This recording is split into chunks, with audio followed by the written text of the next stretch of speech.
कल्पना कीजिए, एक छोटा सा बालक आसमान की तरफ देखता है। उसे दूर चमकता हुआ सूर्य दिखाई देता है और वह सोचता है, कितना सुंदर लाल फल है। लेकिन अगले ही पल वह बालक आकाश में उड़ जाता है और सूर्य की तरफ बढ़ने लगता है। वह बालक कोई साधारण बालक नहीं था, वह थे बाल हनुमान। एक सुबह बाल हनुमान बहुत भूखे थे। उनकी माता अंजना किसी काम में व्यस्त थीं। हनुमान जी ने चारों ओर देखा। तभी उनकी नजर आकाश में चमकते हुए सूर्य पर पड़ी। सूर्य उस समय लाल दिखाई दे रहा था। बाल हनुमान को लगा, यह तो कोई बड़ा सा पका हुआ फल है। बस फिर क्या था, अपनी दिव्य शक्ति के कारण बाल हनुमान आकाश की ओर उड़ पड़े। बादल उनके नीचे छूटते चले गए, पक्षी पीछे रह गए, पर्वत छोटे दिखाई देने लगे और हनुमान जी लगातार सूर्य की ओर बढ़ते गए। उधर सूर्यदेव अपने रथ पर आकाश में आगे बढ़ रहे थे। उन्हें देखकर भी बाल हनुमान नहीं रुके। वह सूर्य को पकड़ने के लिए और तेज हो गए। तभी देवताओं ने यह अद्भुत दृश्य देखा। एक छोटा बालक सीधे सूर्य की ओर बढ़ रहा था।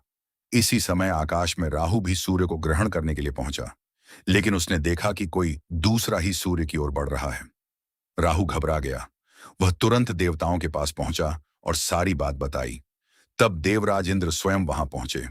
इंद्र ने देखा, बाल हनुमान सूर्य को पकड़ने ही वाले हैं। उन्होंने हनुमान जी को रोकने के लिए अपना वज्र चलाया। वज्र बाल हनुमान की ठोड़ी पर लगा और वे आकाश से नीचे गिर पड़े। ये देखकर उनके पिता वायुदेव अत्यंत क्रोधित हो गए। उन्होंने अपनी गति रोक ली।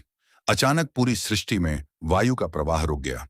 जीव जंतु परेशान होने लगे। देवता चिंतित हो गए। तब सभी देवता वायुदेव को शांत करने के लिए बाल हनुमान के पास पहुंचे और यहीं से शुरू हुआ हनुमान जी को दिव्य शक्तियां मिलने का अद्भुत प्रसंग। देवताओं ने उन्हें अनेक वरदान दिए। किसी ने उन्हें अपार बल दिया, किसी ने बुद्धि और विवेक का आशीर्वाद दिया, किसी ने उन्हें दिव्य अस्त्रों से सुरक्षित रहने का वरदान दिया। और इस तरह वह नन्हा बालक धीरे धीरे देवताओं द्वारा वरदान प्राप्त महाबली हनुमान बन गया। लेकिन इस कथा का सबसे सुंदर संदेश क्या है? हनुमान जी की शक्ति केवल उनके बल में नहीं थी, उनकी सबसे बड़ी शक्ति थी उनकी मासूम भक्ति और निस्वार्थ भाव। उन्हें अपनी शक्ति का अहंकार नहीं था। वह तो सूर्य को भी एक फल समझकर उसके पास चले गए थे। और यही बाल लीला आगे चलकर उस महाबली हनुमान की पहचान बनी, जिसने श्री राम के लिए समुद्र लांघा, लंका पहुंचे